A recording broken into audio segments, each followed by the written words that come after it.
روشن جمال یار سے ہے انجمن تمام، روشن جمال یار سے ہے انجمن تمام، دہکا ہوا ہے آتش گل سے چمن تمام۔ اللہ رے جس میں یار کی خوبی کہ خود بخود، اللہ رے جس میں یار کی خوبی کہ خود بخود، رنگینیوں میں ڈوب گیا پیرہن تمام۔ دیکھو تو چشمے یار کی جادو نگاہیاں، دیکھو تو چشمے یار کی جادو نگاہیاں، بے ہوش ایک نظر میں ہوئی انجمن تمام۔ اس نازنی نے جب سے کیا ہے وہاں قیام، اس نازنی نے جب سے کیا ہے وہاں قیام، گلزار بن گئی ہے زمین دکن تمام۔ شیرنی نسیم ہے سوز و گداز میر، شیرنی نسیم ہے سوز و گداز میر، حسرت تیرے سخن پہ ہے لطف سخن تمام۔ السلام علیکم سامعین، آج ہم حضرت موہانی کے حوالے سے گفتگو کریں گے۔ حضرت موہانی 1878 میں پیدا ہوئے۔ آپ نے علی گڑھ سے تعلیم حاصل کی، علی گڑھ سے رسالہ اردو معلیٰ جاری کیا۔ کانگریس سے آپ کی وابستگی رہی، جس کی پاداش میں قید و بند کی صعوبتیں برداشت کیں، جس کی وجہ سے آپ کی مالی حالت بہت زیادہ خراب ہو گئی، لیکن آپ نے حالات کا مقابلہ جواں مردی سے کیا۔ آپ تحریک آزادی ہند کے کارکن تھے، 20ویں صدی کے اردو کے عظیم شاعر تھے۔ 1951 میں آپ نے لکھنؤ میں وفات پائی۔ آپ کو رئیس المتغزلین کہا جاتا ہے۔ حضرت محبت کے خوشگوار ماحول کے بہترین، مقبول ترین اور مہذب ترین مصور اور ترجمان تھے۔ وہ خالص غزل کے شاعر تھے، عشق ہی ان کی عبادت ہے۔ حضرت موہانی بڑی ہمہ گیر اور رنگا رنگ شخصیت کے مالک تھے۔ وہ صحافی بھی تھے، شاعر بھی اور سیاسی مفکر بھی۔ حضرت موہانی اردو غزل گوئی کی تاریخ میں ایک ممتاز حیثیت رکھتے تھے۔ اردو شاعری کے ارتقاء میں ان کی اہمیت بہت زیادہ ہے۔ ان کے خیال اور انداز بیان دونوں میں شخصی اور روایتی عناصر کی آمیزش ہے۔ حضرت موہانی کو قدیم غزل گو شعراء سے بہت ہی ذہنی اور جسمانی لگاؤ تھا۔ اسی لگاؤ کا نتیجہ تھا کہ کلاسیکی شعراء کا انہوں نے بڑی گہرائی سے مطالعہ کیا اور ان کی فکر و نظر پہ ان شعراء کے اثرات بھی مرتب ہوئے۔ حضرت کے اس انداز پر فراق لکھتے ہیں کہ حضرت کے یہ اشعار بیان حسن و عشق میں صاف مصحفی کی یاد دلاتے ہیں، معاملہ بندی اور ادا بندی میں جرأت کی یاد دلاتے ہیں، داخلی اور نفسیاتی امور کی طرف اشارہ کرنے میں عموماً فارسی کی نئی تراکیب کے ذریعے مومن کی یاد دلاتے ہیں۔ لیکن حضرت کی شاعری محض مصحفی جرأت اور مومن کی آواز کی بازگشت نہیں ہے، وہ ان تینوں کے انداز بیان اور وجدان کی فن شاعری کی انتہا اور تکمیل پر ہیں۔ حضرت جرأت اور داغ کے قبیلے سے ہیں، لیکن حضرت کی سطح، ان کا سلیقہ، ان کی شائستگی مجموعی طور پر ان دونوں سے بہتر، پاکیزہ اور بلند ہے۔ حضرت کا محبوب جرأت اور داغ کے محبوب سے زیادہ شائستہ اور مہذب ہے۔ وہ بڑی کامیابی سے نئے لکھنے والوں سے علیحدہ اور اونچے ہو جاتے ہیں۔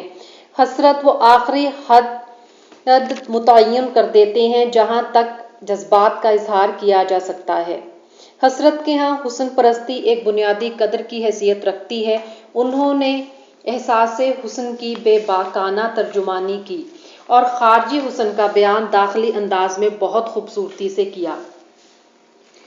ان کا محبوب خیالی اور تصوراتی نہیں ہے، بلکہ گوشت پوست کا جیتا جاگتا انسان ہے۔ اس انسانی حسن کو انہوں نے صنف لطیف کی شکل میں دیکھا اور محسوس کیا اور اس کو اپنی شاعری میں جگہ دی۔ چپکے چپکے رات دن آنسو بہانا یاد ہے، چپکے چپکے رات دن آنسو بہانا یاد ہے، ہم کو اب تک عاشقی کا وہ زمانہ یاد ہے۔ دوپہر کی دھوپ میں میرے بلانے کے لیے وہ تیرا کوٹھے پر ننگے پاؤں آنا یاد ہے۔ حضرت کی غزل گوئی اردو غزل کی اثر نو زندگی ہے۔ وہ نہ صرف غزل کو زندگی بخشتے دکھائی دیتے ہیں، بلکہ اس کو نیا وقار بھی عطا کرتے ہیں۔ حسرت کی غزل میں ایک ذہنی گدگدی، ایک داخلی چھیڑ چھاڑ اور ایک حسین چہل کی عکاسی ملتی ہے۔ حسرت کو زبان پر بڑا عبور حاصل تھا۔ عمومی طور پر زبان سے یہ مراد دیا جاتا ہے کہ شاعر ضرب الامثال، روزمرہ اور رعایت لفظی کو کس طرح سے استعمال میں لاتا ہے۔ دیکھنا بھی تو انہیں دور سے دیکھا کرنا، دیکھنا بھی تو انہیں دور سے دیکھا کرنا، شیوائے عشق نہیں حسن کو رسوا کرنا۔ ان کی شاعری کا محور محبت ہے اور صرف محبت۔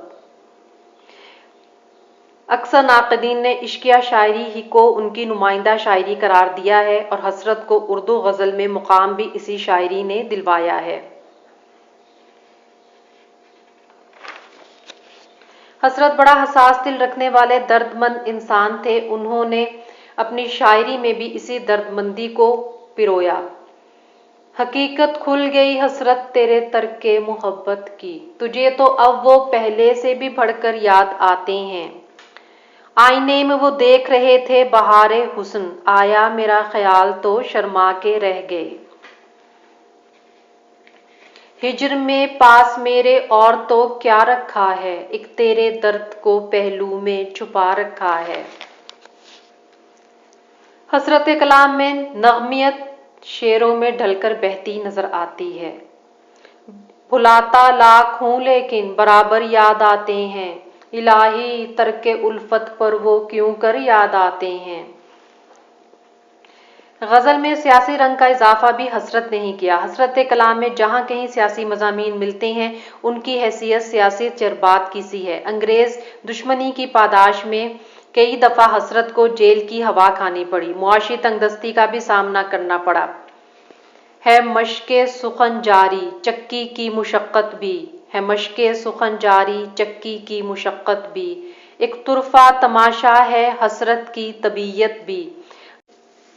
کٹ گیا قید میں ماہ رمضان بھی حسرت، گرچہ سامان سحر کا تھا نہ افطاری کی۔ حسرت وہ پہلے شاعر ہیں جنہوں نے قید بامشقت کاٹی۔ آزادی کا خواب اس شاعر کی آنکھوں کو بہت مہنگا پڑا۔ آزادی کے جذبے کے تحت انہوں نے مضامین لکھے اور رسالہ نکالا جس کی پاداش میں دھر لیے گئے۔ ان کے حالات ابتر ہو گئے، کاروبار تباہ ہو گیا۔ علی گڑھ کے وہ پہلے طالب علم تھے جو کہ جیل گئے۔ ان کے گھر سے کتابیں تک ضبط کر لی گئیں۔ حسرت موہانی مذہبی رجحان کے آدمی تھے۔ ابتر سیاسی حالات میں بھی جدوجہد جاری رکھنے والے میرے کارواں تھے۔ آزادی کے چراغ جلانے والے ہاتھ کتنی قربانیوں سے گزرے ہیں، اس کی روشن مثال مولانا حسرت موہانی کی زندگی ہے۔ دل کو خیال یار نے مخمور کر دیا، دل کو خیال یار نے مخمور کر دیا، ساغر کو رنگ بادا نے پر نور کر دیا۔ مانوس ہو چلا تھا تسلی سے حال دل، پھر تو نے یاد آ کے بدستور کر دیا۔ گستاخ دستیوں کا نہ تھا مجھ میں حوصلہ، لیکن ہجوم شوق نے مجبور کر دیا۔ کچھ ایسی ہو گئی ہے تیرے غم میں مبتلا، گویا کسی نے جان کو مسحور کر دیا۔